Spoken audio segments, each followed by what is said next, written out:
and we were getting ready to do $1 billion worth of development, and we were partners with Lehman Brothers. And you know what happened with Lehman Brothers. So it went from being at the top of the world to basically not being able to get anybody on the phone and not knowing what to do. And, I was just like, okay, this is, I don't know that I want to be in real estate anymore, because that led to 500 projects. I think it was 505 projects in New York City that kind of just paused. There were cranes all over the place. Everything went upside down. And, I think I mentioned to you, I literally started doing magic. I went and studied under Joel Bauer, and I started doing trade show magic. I came back, I hit the Jacob Javits Center. There's pictures of me out there. I was in like Real Estate Weekly, doing magic. And, I had to get my head straight. I didn't know what just happened. Everything I had studied for 20 years at that point didn't work anymore. The largest financial institution was gone. I had actually built the Bear Stearns headquarters in Brooklyn Union Gas. They were history.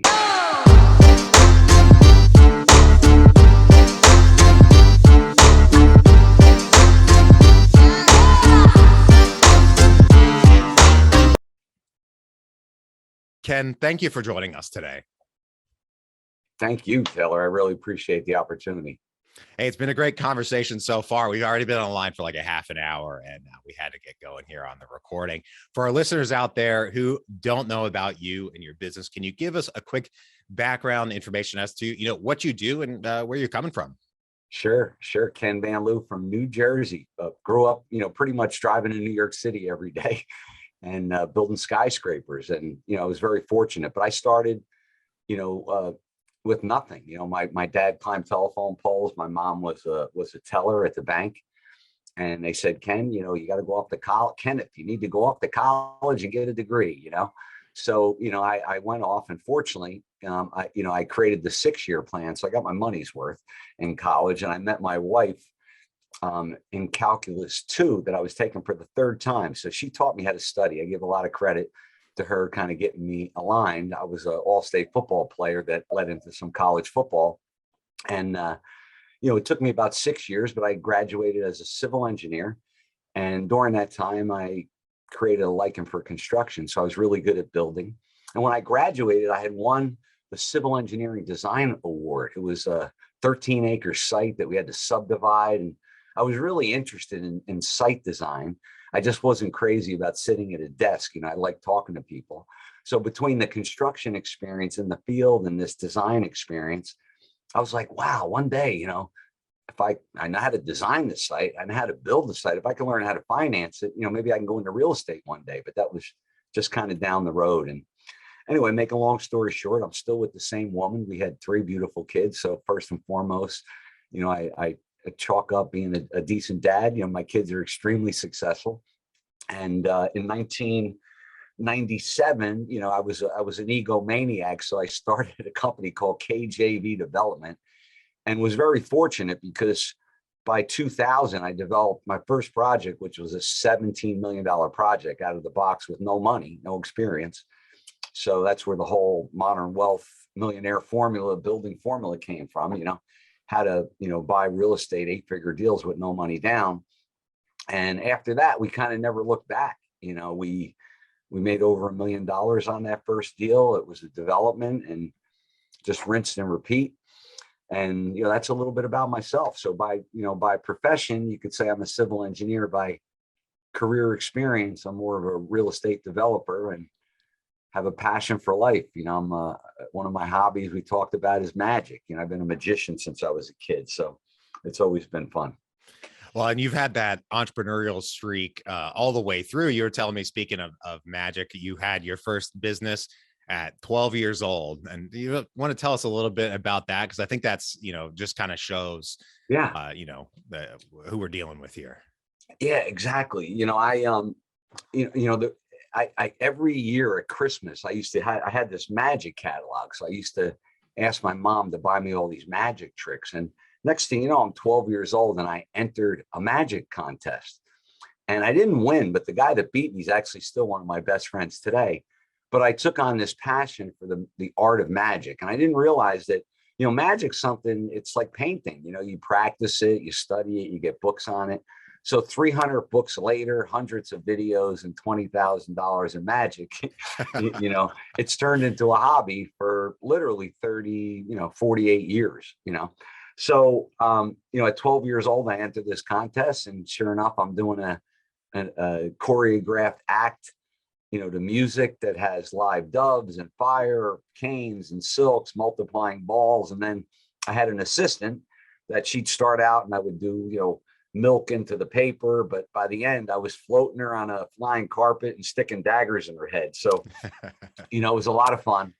And, what magic did for me is it created magic in my life, so, I love always, sharing magic when I'm with people, creating magic in my life, because if you have magic in your life, you're going to have more time to do what you want and more money to do what you want, and that's what it comes down to, Nice. And if you can, over the years, I learned a couple of little card tricks that are not impressive at all, but when you can demonstrate those for people, and it's just kind of fun. It's just fun to do. Yeah. Well, you're a chemical engineer, right? So, so what I found out, on the periodic table, there's an element called silver, right? And, silver is actually particles that float in the air, like with dust. So you could actually just kind of reach into the air, and you could actually just kind of take dust and kind of sprinkle it in your hand. You could actually turn it into silver. It's pretty cool. But, and the best part is you can actually hear it disappear, but you don't see it. So it's pretty cool. But, well, for the folks listening, not watching the video, you just produced a coin and then made it disappear again, which is fun. I want to make sure we give everybody the full picture of what was going on. So the modern wealth building formula, I want to make sure, you mentioned that. I don't want to get away from that, right? And we want to learn about what that is, what that means for you, and especially in light of, your accomplishments in real estate. I think that really, informs what we're talking about here. So tell us about it. Yeah. The first thing is I should have named it the modern wealth millionaire formula. Just being in the building background for so many years, that building keeps resonating in my head. But, it was how I learned, how I earned my first $1 million on a $17 million assisted living facility that I developed. Because as I mentioned before, that was the only thing I knew. I kind of stumbled into a $17 million development that, I decided I'm going to try this real estate thing. And 3 months out of the box after I started my company, I didn't really know how to get leads. So here I'm calling architects and engineers, and an architect said, "Hey, I know this dentist. He has a certificate of need." And next thing you know, I'm, signing an LOI, getting into real estate, and, I never looked back. But, the beauty of it it gave me an opportunity to create, an extraordinary company, learned how to, earn fees 9 different ways. And after I did this a couple of times, I believed it was a formula, because the system was how to find, fund, and facilitate. And, I kind of converted it into a formula because I put a little bit of the personal development. One of the things that changed my life was in 2001, when the towers collapsed. I was fortunate to be with Tony Robbins in Hawaii. Wow. And I lost my best friend that day. He worked for Cantor Fitzgerald. And, I was with Tony. I was a big guy. I was a football player. I was 246 pounds. Now I weigh 172. And that day, when the towers collapsed, I planted a stake in the ground. I said, number one, I'm going to get in the best shape of my life. Number two, I'm going to go back and I'm going to make a difference, because, my friend died and left 2 kids, and New York's, a mess. My projects all stopped. And, it just transformed my whole life. And that was really the beginning of a modern wealth building formula, because, in order to create an extraordinary life, you really have to, I guess, experience getting knocked down and then getting back up, to have the strength to take it forward. But that's really when it started, because, you have to get your personal well-being, you have to have unlimited energy, in order to, start developing skyscrapers. And that's when I really said, I'm going to make this happen and live my passion and create, an extraordinary future for my children. And that's when it all started, and then the book came out, and we realized that we have to support it with some residential ideas, some commercial ideas, and it's just been growing ever since. And now we have the global real estate investment enterprise, which is everybody executing the formula. So it's getting exciting.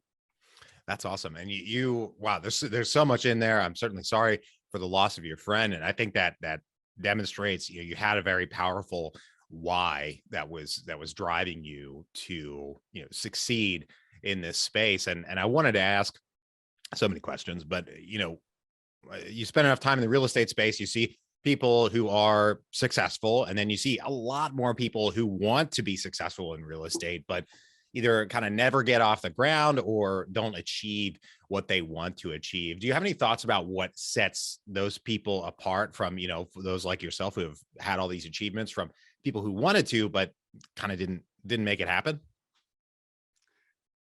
Yeah, I think the toughest thing that I find with those people is that they were afraid to ask for help. Mm. And I learned, at a young age, because mom and dad, did the best they could, but they had certain skill sets. My uncle worked on Wall Street, so I would ask a lot of questions. I always really looked at mentorship, and I think a lot of people, just don't take advantage of what's available. Back when I started, we didn't have the internet. It was hard to connect with people, and as you always hear, like, public speaking's, one of the toughest thing for people, and I think, with the generation with the internet, people hide behind the text messaging, and, the text messaging and the words technically are only 7% communication. So, if you don't have tonality in the communication to bring it to, I believe it's, there's another 35% or 37% in tonality, right? So then you're up to 45%, right? 38.7, and it's the body language, the 55%. But I think the biggest thing is people, don't understand communication, right? Because, communication delivering is important, that you have the body language, and if you're not doing that, you're only getting half of it.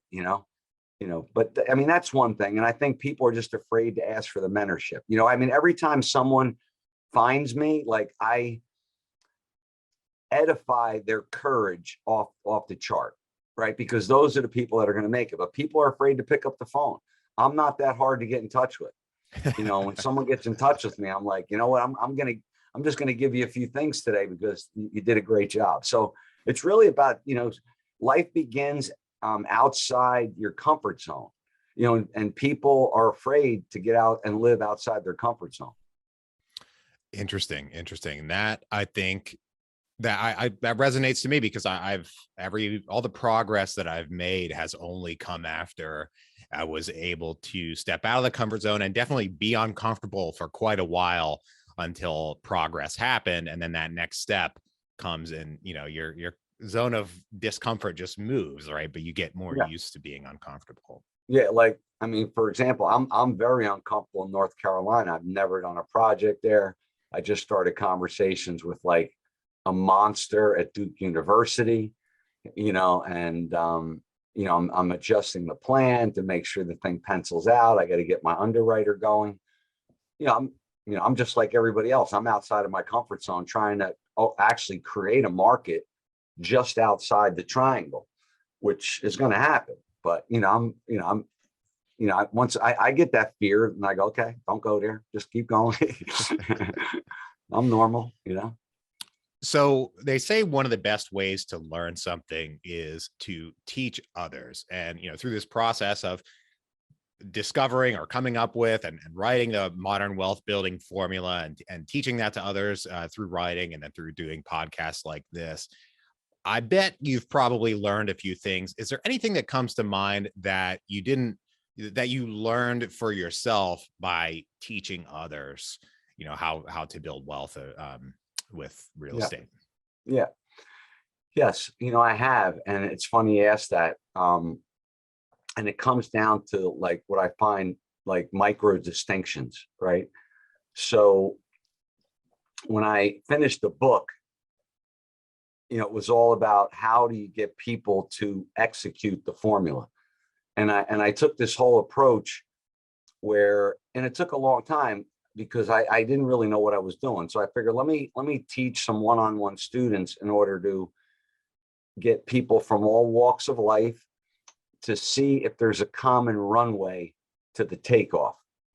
And after working with about 20 people, I noticed a commonality, which kind of came down to, presentation, presentation, presentation, feeling really good about yourself, presenting yourself, living outside your comfort zone, and just getting on the edge, and creating, a money hook pitch and all of these kind of things. But, what I find is, with people that, put the accountability in place and really, look at the mentorship, and I may be going off on a slight tangent here, are the ones that, are most successful. And I may have answered the wrong question. I got a lot going on. Well, it comes, I think to kind of rephrase that, you might not realize, or we in general might not realize skills that we have in a particular area until it comes to us to teach those skills to someone else. And we might take something that we do for granted. Oh, maybe this particular part is obvious, that might not occur to somebody else, no matter what skill you're teaching. I don't care what it is. And I suppose that the question is there anything that comes to mind for you that came maybe naturally to you that doesn't come naturally to others, and you didn't realize that until you were, helping others in real estate? Yeah. I guess what I found is that there is a common runway, and if it comes down to, if you can teach them, through some type of video training, and then have an accountability where you can help them just execute the training, I found it to be very successful. And I learned, I guess, a new type of teaching in order to get the outcome. And it wasn't really about teaching, right? Because if I'm trying to teach someone live, it doesn't have the impact of them studying like a training video and then, coming to the call and executing the training. And that's what I really learned, that it's all about the execution, and not necessarily, you got to get off the couch and do a little training yourself, but that's the commonality, Well, I think that's a very good point, because whether it's real estate or something else, if we go to like a live training, like a conference like that, you'll see people who get all gung ho, they get very excited about what's being taught, but the percentage of people that go home and then apply those lessons is very low. I don't care if it's, you mentioned Tony Robbins, who I think helps people a lot, or anybody that does these live training seminars. Reality is a lot of that doesn't stick. But if you give accountability and make sure people execute on the back end, then a lot more of those lessons are going to be applied. That's my reaction to what you had to say there. Yeah, no question about it. No question about it. So before we hit record, I think we'll see if you're how much you really want to talk about this on air, but I think you probably will. You're pretty open. Sure. You mentioned your experience losing $300 million in one day. Yes. And I wanted to dig into that a little bit more, because I think that helps people, see that, it's not all, we can have stumbling blocks and then come back from those. Oh, right. Absolutely. And so really interesting. Tell us about that. Yeah. So New York City, I was, up and down over the years, but in 2007, we were at the top of the world. We had just finished 240 Park Avenue South. It was a 52-unit luxury condominium. Tom Brady came with Giselle to look at the penthouse, and wow. We made a boatload of money. We bought the Toy Building, which is the triangular building on Broadway. We bought the old St. Vincent's Hospital that we were going to convert into like dormitories, and we had bought a city block on 6th Avenue between 33rd and 32nd. and we were getting ready to do $1 billion worth of development, and we were partners with Lehman Brothers. And you know what happened with Lehman Brothers. So it went from being at the top of the world to basically not being able to get anybody on the phone and not knowing what to do. And, you know, I was just like, okay, you know, this is, you know, I don't know that I want to be in real estate anymore, because that led to 500 projects. I think it was 505 projects in New York City that kind of just paused.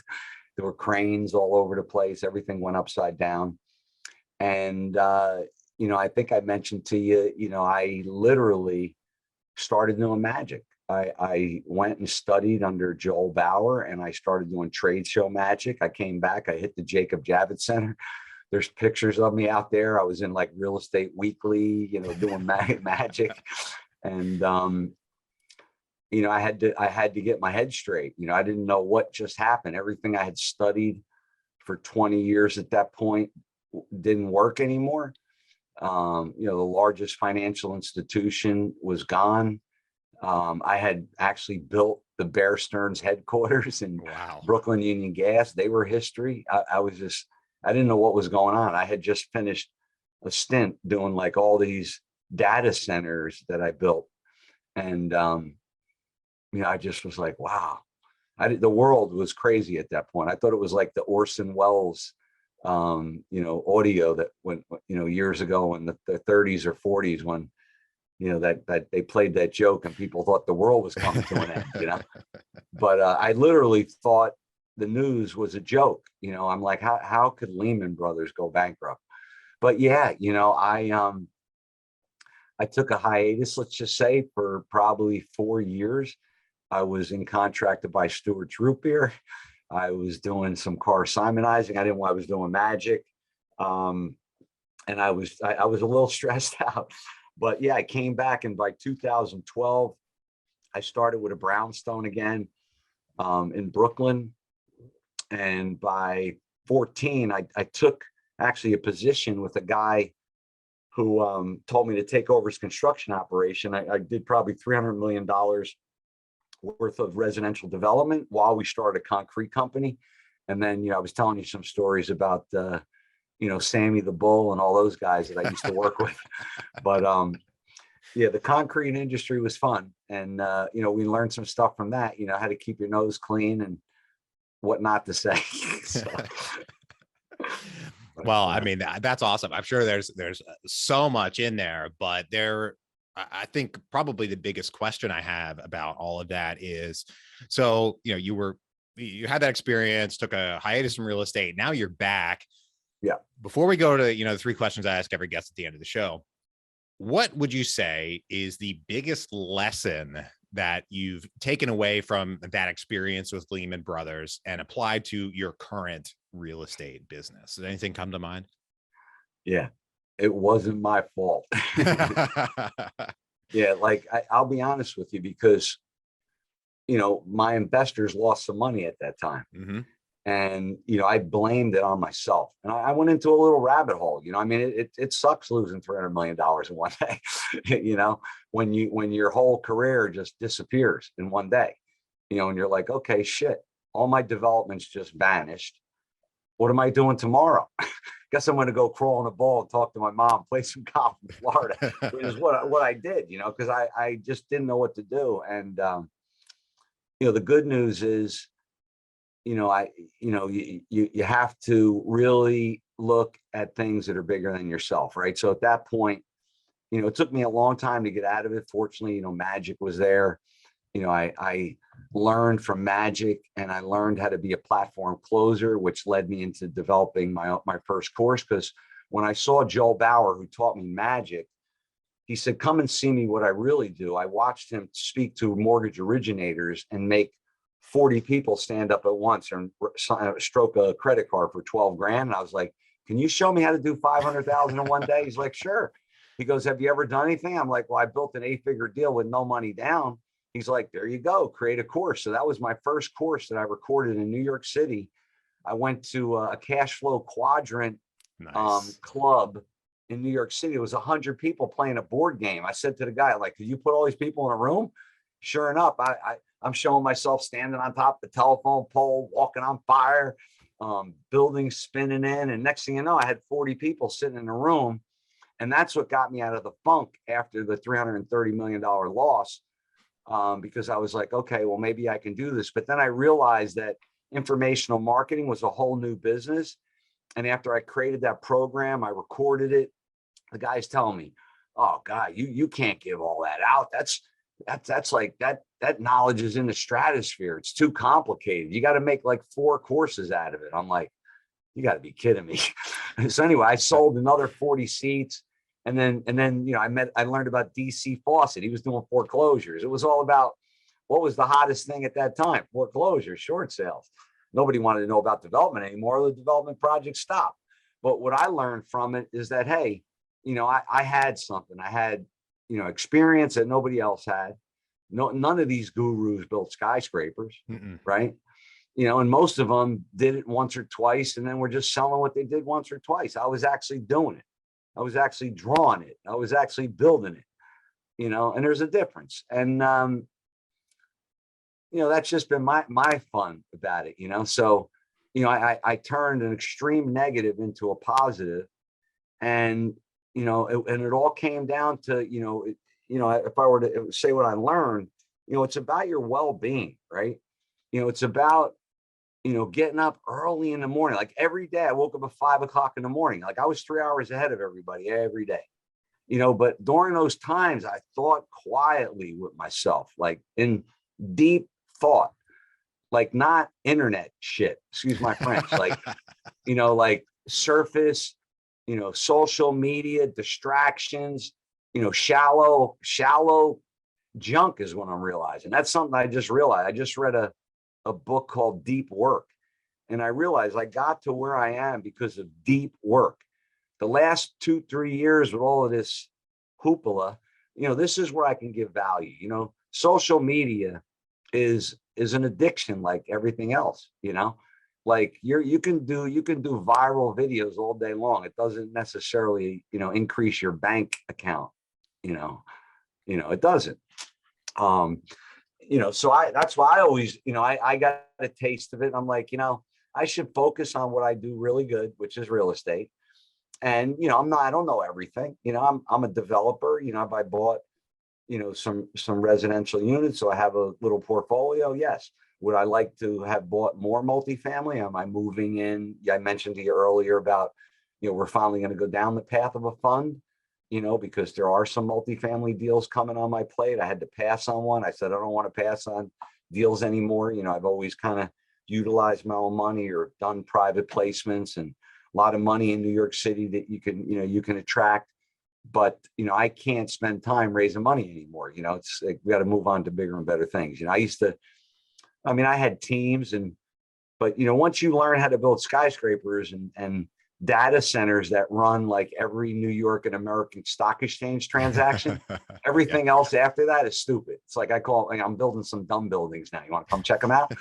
When I built the Security Industry Corporation, it had 1,500 building management points. That's where you can look on a screen, all these monitors, and literally operate every piece of equipment in the entire building on the computer. And it was amazing. Like I learned about control systems, baby. Like Johnson Controls was living in my building for like 6 months. Wow. And it was an amazing experience. Man, well, I feel like, there are so many stories we could dig in. I really wish we had more time. Right now, we're going to take a quick break for our sponsor. All right, Ken, I've got 3 questions I ask every guest on the show. Are you ready? Yes. Great. First one, what is the best investment you ever made other than in your education? Yes. I would have to say my first deal, which was no money down. It was 8 figures. It was a $17 million, 113 bed assisted living facility that I figured if I could just get a $10 million project in the pipeline, I could pay myself a 5% development fee, a 3% CM fee, and 8% general conditions, and that'll work for me. So my first deal, that's what I created. I didn't have any equity, so I had a very small percentage, only 10%. but I paid myself 1.6 million in fees. And I would say that was probably my best project, you know. Nice, nice. And that was back in the day before, at least, lately, assisted living, residential assisted living is like one of the sexy asset classes out there. And that was probably before everybody kind of knew about residential assisted living. Yes, it was. I was definitely ahead of the curve, and they were telling me, people were going to die around, or or start coming in, not die, start coming in around 76, but people were living healthier. The demographics was actually 83. Now the boomers are going crazy, and assisted living is hot and exciting and sexy. Yep. Yeah, absolutely. Well, we had the best investment. Now we go to the other side of that coin, the worst investment.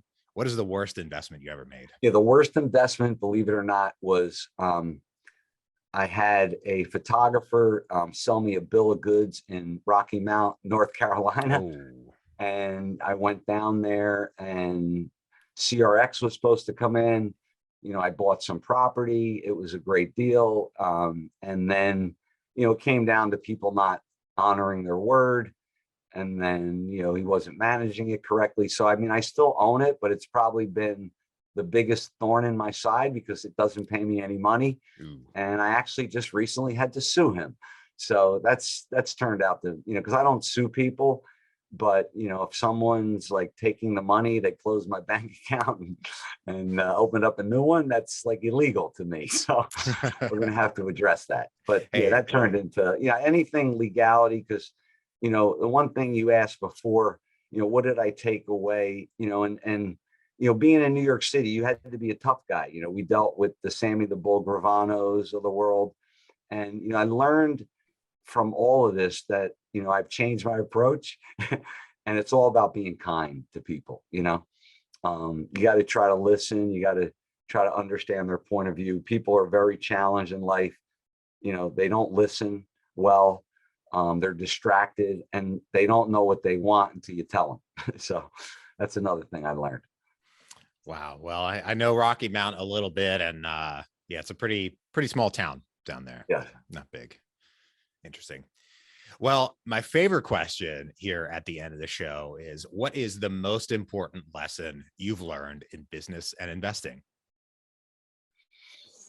Yeah. Well, that one about being kind is important. And what I found, I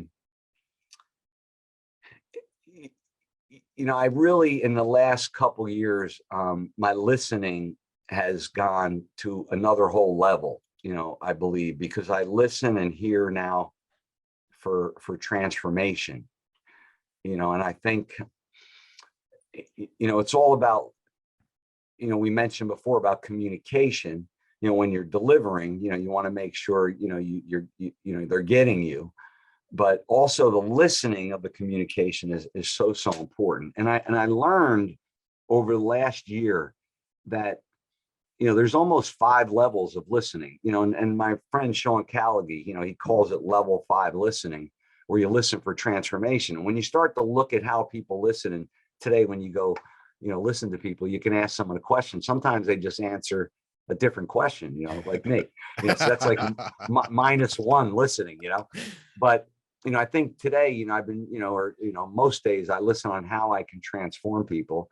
And I think the most important thing that I found over the last year, even in what I'm doing as we speak today, is I'm in a new territory in North Carolina.